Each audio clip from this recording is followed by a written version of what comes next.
Hello everybody, welcome back to the channel. So in today's video, we are going to be talking about the brand new teaser that James Gunn has just released. It is a 30-second teaser, so it's not a lot of new footage, but we did see a total of 6 to 8 seconds of brand new footage. Mostly it has something to do with Lex Luthor arriving at the Fortress of Solitude, and also we saw a few shots of Superman flying in the air. David Corenswet recently just released a Boss advertisement where he is advertising his own cologne apparently, and the main reason why this advertisement and also the teaser was released on Sunday was because they wanted to market the movie in front of the games that were happening in the NFL, because the Super Bowl is approaching, and expect for a lot of teasers, maybe more extra footage of Superman during the Super Bowl. There is going to be so much that we're going to be looking forward to, but I do want to speak about the brand new shots that the teaser did show, and one of them was about Lex Luthor's plane arriving at the Fortress of Solitude, and we did see Lex Luthor come out with Ultraman and the Engineer. Now, for a quick recap on who these three characters are. We have Lex Luthor, who is the bald one. He is going to be one of the antagonists in the Superman movie. And this location that they have arrived on, it is a key location in Superman's lore. The Fortress of Solitude is basically Superman's home. And this is where he does learn about his Kryptonian heritage. And the fortress is located in a remote, icy environment, which is basically a secretive base for Superman. But apparently it's not as secretive as it used to be, since Lex Luthor knows exactly where it's at, and he's there with Ultraman and the Engineer, right? And we also do have the Engineer. She is a character that can transform into various weapons. She is working under Lex Luthor, and she's mostly going to be playing a huge role in another movie called The Authority. And then we do have Ultraman just looking badass in this frame here, looking super buff, very muscular. You can see all the muscles just pop out from that suit, and he just looks massive. He's also somebody that does work under Lex Luthor. And in the comics, Ultraman is often portrayed as an evil counterpart to Superman, and coming from alternate universes like Earth 3. And he does possess similar powers, but with a darker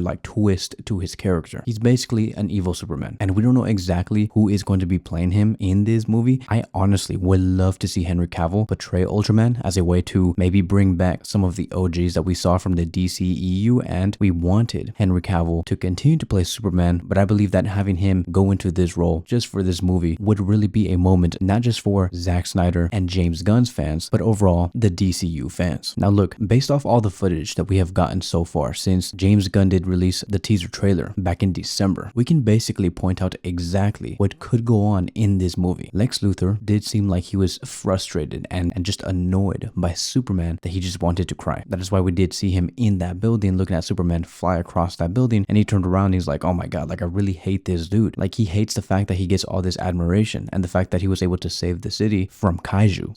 So I do think that in his second plan, he would attempt to destroy the Fortress of Solitude, which he does successfully because he knows exactly where it's at. He's there with Ultraman, he's there with the Engineer, and while Lex Luthor was destroying the Fortress of Solitude, that is probably when we do see Superman flying to his home base because he wanted to see what was going on. Knowing the type of storyline and the type of battles Superman is going to be facing, Superman cannot be everywhere all at once, trying to save people, trying to go to this place or that place, right? He's being stretched too thin. Apparently, it does seem like the last thing that he ended up doing was to go over there and see what has been going on at the home base. And so while Superman was flying to his fortress, most likely we're going to be seeing Lex Luthor kill Kelex in the process. And then after that, Lex Luthor bounces, he leaves, Superman finally arrives, he looks at Kelex, he's all destroyed, hence the reason why we saw that image of him crying. But from there, that is where things do get very tricky, because I don't know if he gets thrown, I don't know how, but thrown across the freaking sky by somebody, and he ends up on ice, right? Crashing down on the ice floor. Hence, once again, the reason why we saw him plastered on the ground, looking like he's all beat up. And if you really look at his face, he's crying too. So he looks like he just lost somebody, and that could be Kelex. And then that is where we get to the point where Crypto comes over there and he picks him up and saves him. And so